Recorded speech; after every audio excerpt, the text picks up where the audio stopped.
Hello guys, another day, another chika, char. So my name is Lisa, I am from Philippines. I am currently working and living in Romania. So guys, napaka-importante na i-share ko sa inyo ngayon kasi mayroon tayong kababayan na nag-message sa akin.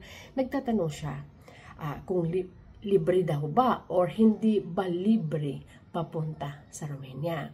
So, hindi natin masisisi kasi usually ang ganitong mga tanong ay para sa isang kababayan natin na gustong mag-apply pero siguro iniisip nila na hindi nila kaya.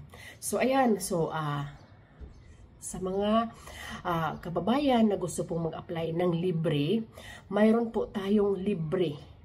Wala kayong gagastusin magsimula sa passport, sa processing fee, accommodation sa Manila, lahat.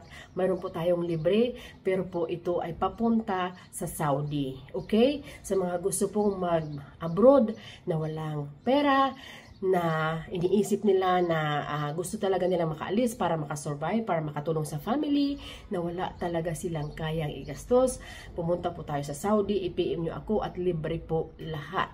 Pagdating sa Manila, mayroon po tayong accommodation, mayroon tayong free passport, medical, lahat. Galing din sa mga probinsya, free lahat ng pamasahe. I-PM nyo po ako, pero ito po ay papunta ng Saudi. Okay? So, kung papunta po tayo sa Romania, isipin po natin ang Romania ay Europe po. Nasa gitna po tayo ng Austria, Paris, Germany at Italy. Okay?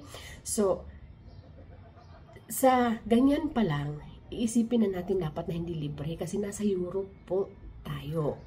Ang pagpunta sa Romania ay mayroon po talagang processing fee. Sa mga nagpi-PM sa akin, sinasabi ko na sa inyo, di ba? Alam ninyo kung magkano. Okay?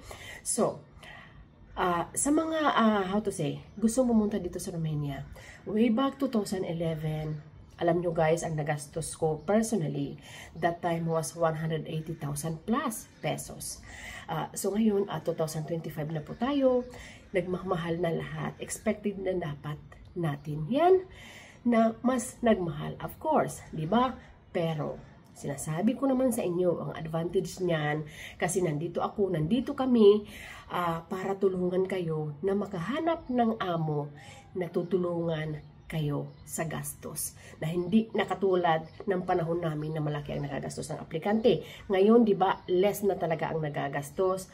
So, inuulit ko, papunta po sa Europa, wala pong libre. Kung makalibre kayo, siguro napakaswerte nyo na.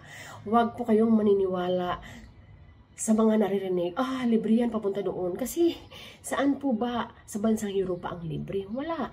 You know why? Ang nagagastos natin papunta dito, 1 o 2 buwan lamang ay nababawi na natin.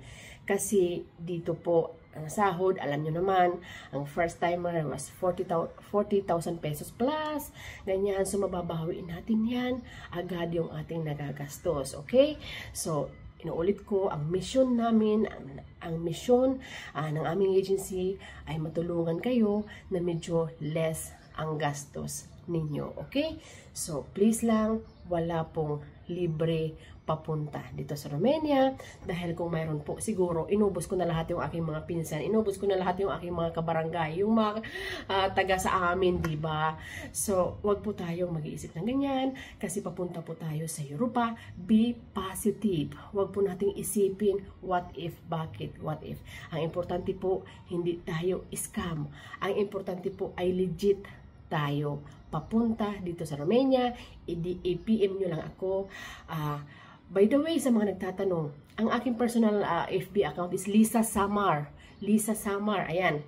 So, hanapin nyo na lang po ako, okay? So, inuulit ko, legit po tayo at wala pong libre papunta dito sa Romania. Ingat lahat!